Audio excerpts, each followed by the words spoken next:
To be good in the Big 12 or in college football in general, you need to have an elite quarterback. Luckily, Iowa State has one in Rocco Becht, but where does he stack up against the rest of the Big 12? That question will be answered today on Locked On Cyclones.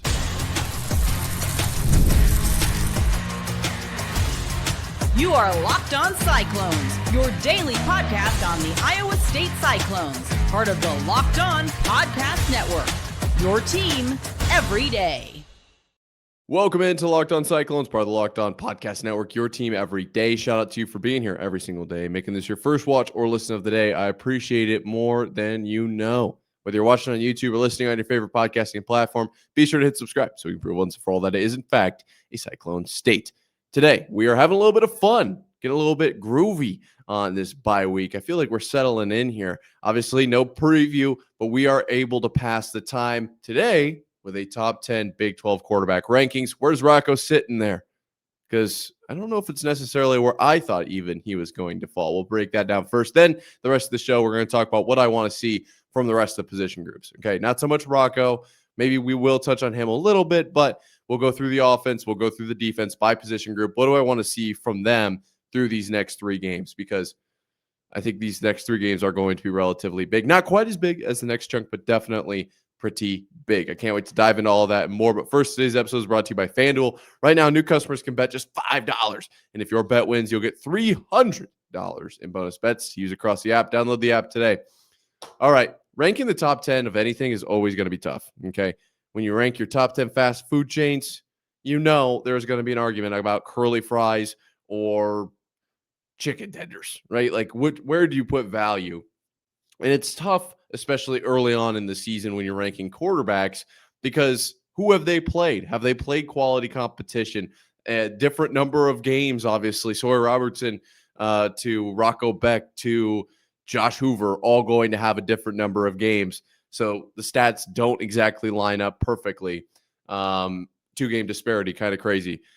That being said, stick with me. I think I've got it. I think I've got it actually nailed down exactly right. Number 10 in the Big 12 quarterback rankings top 10 list, I've got not Avery Johnson. Okay, we'll keep it short. I thought Avery Johnson was going to be a little bit more of a force to be reckoned with. We did the Farmageddon Fridays with Christian Rao. Made me thinking, yeah, this guy is absolutely unbelievable at football. He is good. He is definitely good, but I haven't seen it this season. I just haven't. He could absolutely turn it around. We know what he's capable of. Just thus far this season, kid's got 851 yards through the air with a rating of 130.9. He's on the ground a little bit, nothing too crazy there, nothing I circled. We're going to have to move on. We're going to have to just evaluate him later on in the season, see if he can potentially raise his stock throughout the course of the year. That being said, let's move on to number 9. I've got a tie here, obviously, because not Avery Johnson was 10. Noah Fafita and Sam Levitt. I think the biggest story here is Sam Levitt because everyone had him like probably within the top 2 or maybe 3 to start this season. We just haven't quite seen it from Sam Levitt. Obviously sitting with only 527 yards through the air. The biggest threat is him on the ground, I guess, at 157 rushing yards for 3 touchdowns. The kid can make freak plays. We just haven't seen a ton of translation in the numbers department. I'm going to leave him down there until probably until he faces Iowa State and I see it up close and personal just how dangerous he is. I am not saying he's not dangerous. Just a lot of really good quarterbacks in the Big 12. That's really what it comes down to. At number 8, I've got Connor Wegman. Obviously, didn't touch on Noah Fafita. I apologize. Okay, we got to get through this. Connor Wegman at number 8. I don't know how much stock to put in him after watching him beat Colorado because I've said it before. Colorado looked like a glorified FCS team out there. You could even make the argument a glorified high school team. I don't know. I don't personally recall a time I've seen a team look like that. That was horrendous. So I don't know where to put Connor Wegman, but I will give Parker Ainsworth credit all off season long. This guy. Okay, well, I looked and I liked what I saw. So I'll throw him at 8. Josh Hoover I've got at 7. The guy's got moxie. He's got one of the best looking deep balls I've seen, not in all time, but definitely in recent memory. The kid the kid could sling it. Okay. We just haven't seen TCU really in a lot of situations yet. I mean, to be completely honest. So the kid could skyrocket in the rankings relatively quickly. I like what I've seen from him so far. At number 6, I've got Sawyer Robertson, excuse me. Weird spot for Sawyer Robertson. 1,000 yards. Wow, that is actually factually accurate, but 1,070 yards on the year. Leads the Big 12 through the air, but he comes in at 11th as far as quarterback rating goes with 150.3. I mean, he's slinging it all over the yard. He's got 135 attempts. He's 62% completion. The kid's doing it. He looks good. It's just I'm not really sure. I think there are better options out there, and number 4 is going to shock you, I think. So maybe we could swap Sawyer Robertson in 4, maybe. But I mean, we just got to move on. Number 5, I got Jalen Daniels of Kansas. Watching him against Fresno State, I mean, yeah, I know who it is. I know who they're playing, but I thought he looked unbelievable. 712 yards through the air, adds another 90 on the ground. He's a force to be reckoned with. He is absolutely a force to be reckoned with. Iowa State will face him late in the season. Couple quarterbacks on this list that scare me. For sure for Iowa State, but we're not ranking quarterbacks against Iowa State's defense. No, just across the season. Jalen Daniels throwing 72%, 182 rating. Good for, what is that, 4th in the Big 12. He's really good. He absolutely is, but not quite in the top 3 ranking. Just outside the top 3 ranking as well is Brendan Sorsby of Cincinnati, a name I don't think anybody really knew going into the season, or at least I didn't. Kid's 2nd in the Big 12 at 194.4 rating. Through the air, not quite as impressive with only 655 yards, but has rushed 75 touchdowns, 175 yards for 4 touchdowns. Leads the Big 12 in that touchdowns category. Cincinnati, not a game I had circled on Iowa State's calendar. It's absolutely getting circled now. It absolutely is. We got to look out for him. I haven't watched him play. I'm not going to lie to you, but the numbers don't lie. And he looks, based on these numbers, really good. Really good. Like I said, 2nd in rating, completion percentage. Not ideal, but still 6th at 70.3. Kid's got it. He's very good. At number 3, I've got Devin Dampier. I think really these top 3 kind of separate themselves. And obviously we haven't talked about Rocco yet. And I think we'll learn a lot about Devin Dampier this weekend against Texas Tech. I think he's got unbelievable ability. Obviously, on the ground, leads the Big 12 in quarterbacks with 198 yards on the ground. Through the air, not quite as impressive, only 628, just behind Brendan Sorsby. But he absolutely could unload it. Number 2, I've got Rocco Becht. Okay. I don't think we've seen enough to solidify him at number 1, but I think he absolutely has the qualities this year, right? Last year, there was definitely a turnover issue, some decision-making problems. I think he's cleaned up all those mental side of the football game issues that I had. I like where he's at. Now, 860 yards through 4 games doesn't look as good as 1,000 through 3 games. So, really, to me, he's being let down by his wide receivers. That is the biggest problem, I think, and we'll talk about that in a segment. But in a second, in the next segment, I guess I really just combine those sentences. But he's got it mentally. He's got it on the ground, not numbers wise. I know I'm not going to really factor that in here, but I know he's got it on the ground when he needs it. He'll get the yards that absolutely are necessary. I like Rocco Becht, but I like Rocco Becht in the Big 12 as well. I think he can lead Iowa State to a Big 12 championship. And that means at number 1, I've got Baron Morton from Texas Tech. 923 yards through the air, 208 rating, 208.4. Can't really argue with it. I want to see what he does against Utah, but so far he's got the top vote in my opinion. I mean, kind of got to dethrone him a little bit. And not a name I think a lot of people expected to see, but I mean, 57 of 81 on the year, 70.4% completion. with almost 1,000 yards, yeah, they'll give him the nod for now. Let's see. We'll see.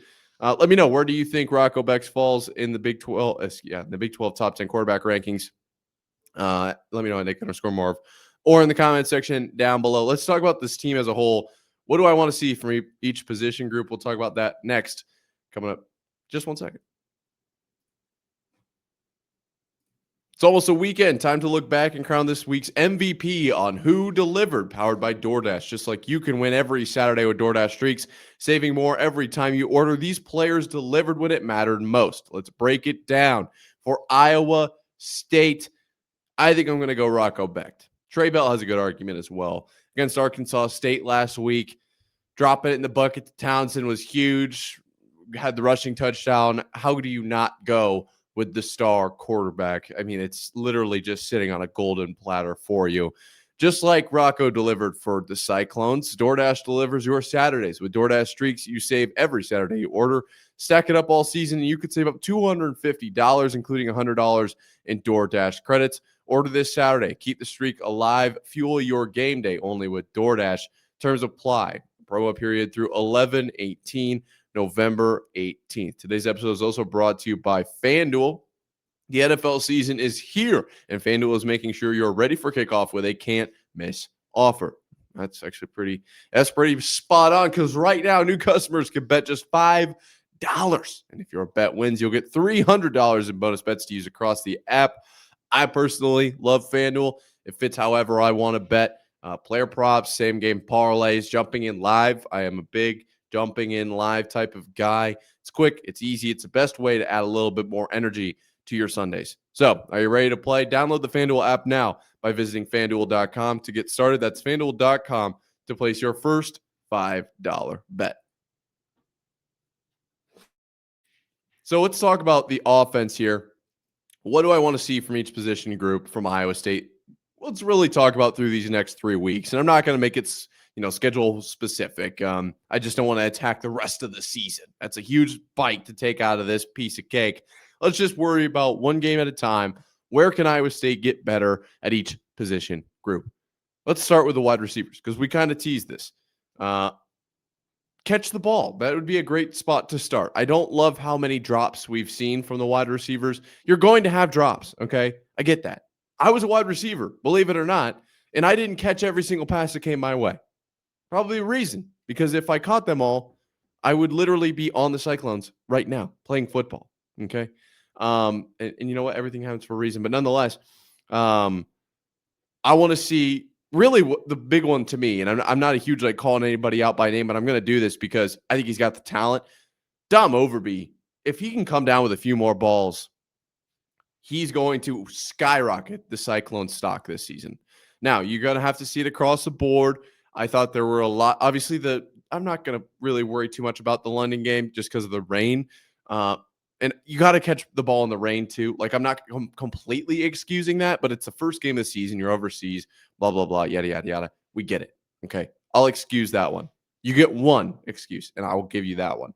But the rest of the season, we've just seen too many balls hitting hands. It's that simple, that are not being brought in. And on the college level, if the ball's hitting you in the hands, I think you got to bring it in. There are going to be crazy catches made, and those ones we will appreciate. And yeah, he technically got hit in the hands, but I understand that there are levels to catches. I get that, but you got to catch them if they're hitting you in the hands. That's your job, especially you, Dom Overby, because I know you can catch those balls, man. I know you can. I absolutely know you can, and that's going to be a huge help for Iowa State once he figures that out. I think, honestly, separation-wise, I'm not too worried about the wide receivers. I like where they're at. I'm more worried probably about play calling, honestly, than separation for the wide receivers. And I talked about this in the comment section. I believe it was yesterday. Mauser getting a little bit too cute with the sprint outs it's something I've talked about forever. Even before this show, just with my buddies in the dorm room, whatever. But as I was auditioning for the show, that was one of the main points that I had made was, why are we running sprint outs on crucial downs? It really, in my opinion, limits what the wide receivers and Rocco can do. So Got to catch the ball. That's my biggest thing for these wide receivers. But overall, honestly, pretty good showing. Not too bad. A little bit of play calling, but not too bad. Tight ends, honestly, they have like an A+ for me right now. For me, just stay healthy.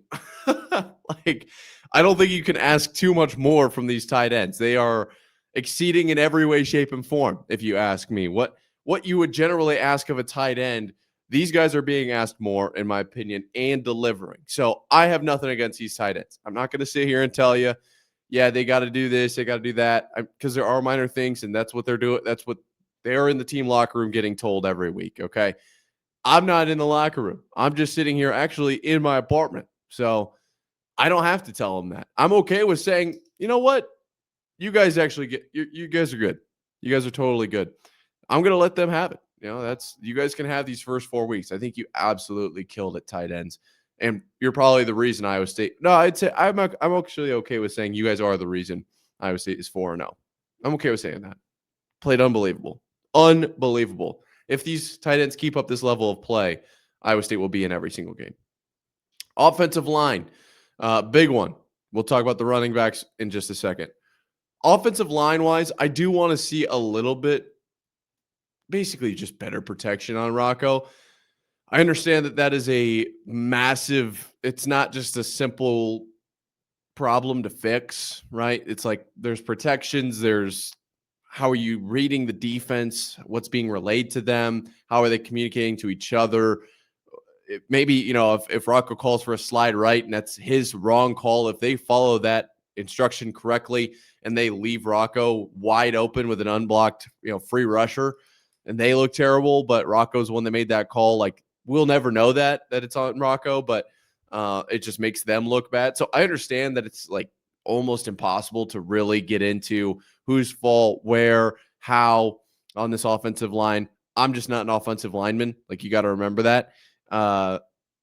Nonetheless, I want to see them giving Rocco a little bit more time back there. For one reason, I want to be able to get the ball down the field more. Okay. Whether it's a fly route or a double move, I want this field to be stretched out. I think Iowa State will be better for it. To throw the ball down the field, you have to have time in the pocket. And not that Rocco hasn't had time in the pocket all season, because he certainly has, and he's had some deep shots, but they're relatively quick deep shots. They are not, 7-step drops with a little bit of scramble or movement in the pocket. They're pretty quick. And I'm sure that that's a coaching point. And I do like that we're getting the ball out of Rocco's hands quickly. I do. Absolutely. I want to see a little bit more protection for Rocco. That's all. I'm not asking for him to be able to park up a lawn chair and read a book. I'm not asking for that. I'm just saying a little bit more time. That's all. Running backs, I want to see him get downhill a little bit more. Nothing too crazy here. Honestly, I think we've got two of the best running backs in the Big 12. So I'm not going to ask too much of them, but I can't give them the same treatment I gave the tight ends. Just get upfield a little bit more, get downhill, get through the holes. It's pretty simple. I haven't really seen anything I'm disappointed in. I need to probably go back and watch the tape and check for, I guess, blocking assignments. But when they have the ball, I have had no issues with that. The actual running backs themselves, I think, are doing just fine. Now, what do you take away from that? The offense, I think, is doing pretty good.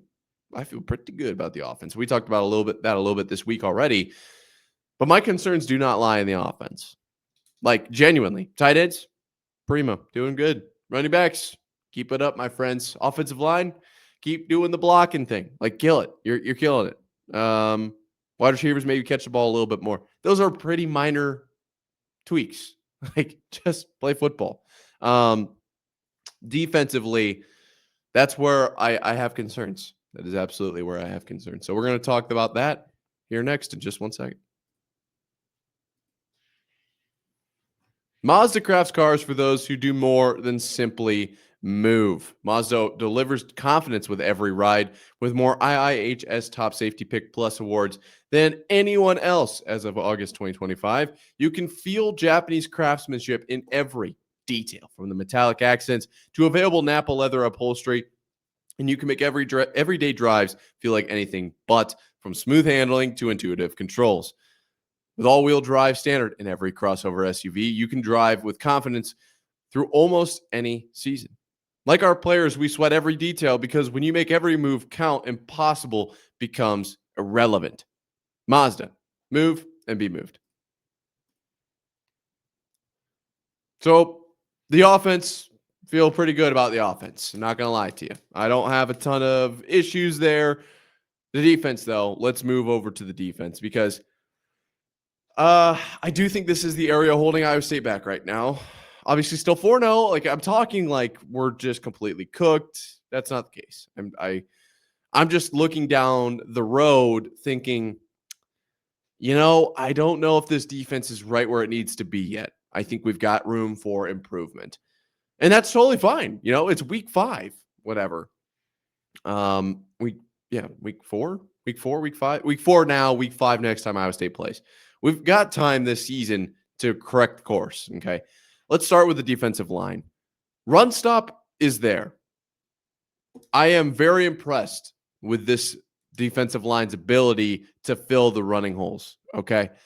I honestly, I'm a little shocked at how the Arkansas State game went, but those were very stretch run plays. And honestly, half of those run plays weren't even really run plays. They were, but they weren't.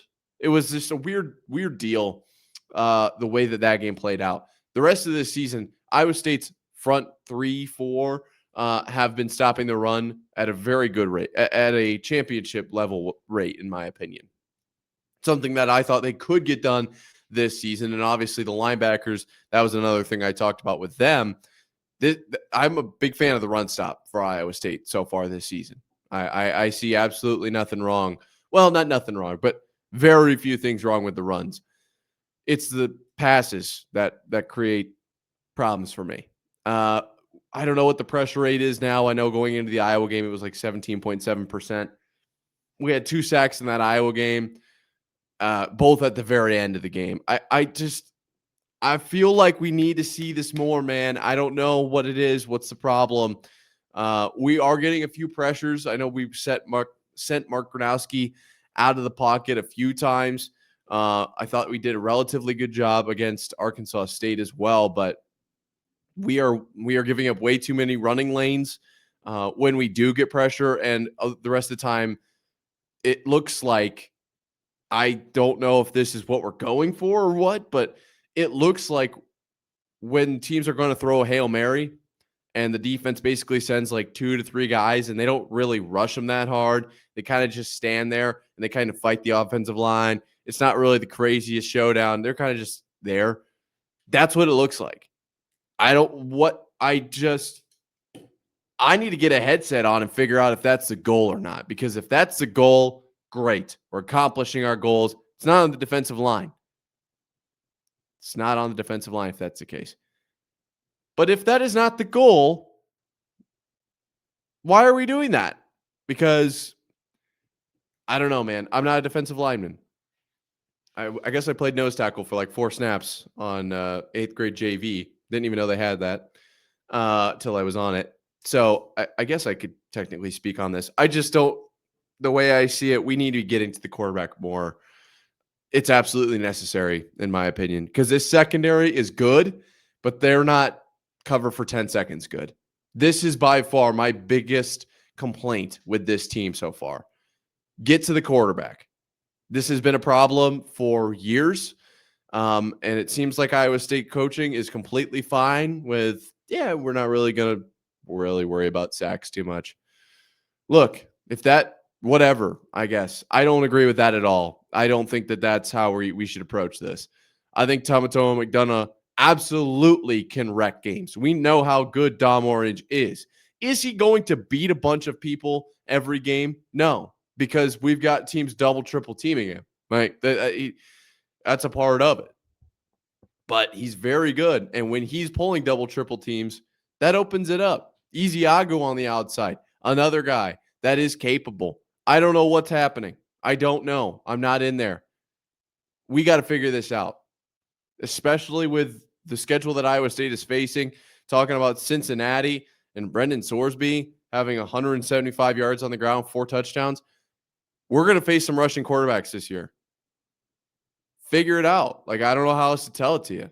these are going to be problems if we can't stop the quarterback, contain the quarterback, force him to throw, get to the quarterback. Like, these are all things you have to do if you want to be a Big 12 championship defense or a Big 12 champion, even just as a team. You've got to do that. I think that's my biggest concern with this defense so far. Honestly, at the linebacker position, not bad at all. Not bad at all. We are flying around. We're making plays. We're getting downhill. I would give them like an A so far. Very good work from the linebackers. The only thing I guess I would like to see maybe out of them a little bit more, and I know it's not them, is some more stunts and some more pressures up front. But it feels like every time we bring pressure, teams have it figured out, and they've got really quick hitting play kind of dialed up. I don't know if that is all entirely going to be defensive play calling. It's not the players themselves. I understand that. Excuse me. But I would just like to see that a little bit more from these guys. It's not on them. I understand that. Not that any of them are watching this, but that's what I would like to see out of the linebackers. To answer my question that I asked myself, what would I like to see out of the secondary? Honestly, not too much. I think we're doing a good job keeping penalties to a minimum here, and we're taking penalties where we kind of need to, especially in college where pass interference is just 15 yards. It's not the end of the world. Against Iowa, I thought that was a smart 15-yard penalty. I honestly thought so. So I don't have a ton of gripes with the secondary. Honestly, we're really making plays there. We're getting picks. We're getting pass breakups. I'm cool with it. I am a little scared of the deep throw. They are ready to sit on routes. They are ready to come down on the ball. We are susceptible to getting beat over the top. So if there was one thing I could say that I want them to do that perfectly, if I could pick any one thing, it would be defend over the top plays. But that's like kind of a weird thing to ask. So I'm not going to officially. Unofficially, Iowa State defensive backs and secondary as a whole, safeties included, figure out how to stop the pass over the top. I don't know why that's a problem. I feel like it's like your job. It's like the safety, like you're the last line of defense. Keep them in front of you. But like I said, I'm not a coach. I understand that. So as a whole, defensively, I like where we're at. I don't think we're in a bad spot. I don't think we're in a great spot either, though. I do think tackling could probably be a little bit better, but it hasn't been egregious, honestly. If you fix the pass rush, I think you fix a lot of this defense. I do. I think this defense has talent. Just need them to actually convert that into really, really solid, dominant defensive showings. If Iowa State has a dominant defense with this offense, they're winning a Big 12 title. They are. But can they turn on the dominant defensive side? Like that is the question for me for this team. Can this team become dominant defensively? Only time will tell. They've got time to get it figured out. And some of these guys are still new to the team, like Tamatoa or McDonough, or what? I guess maybe I shouldn't call him by first name. I never met him.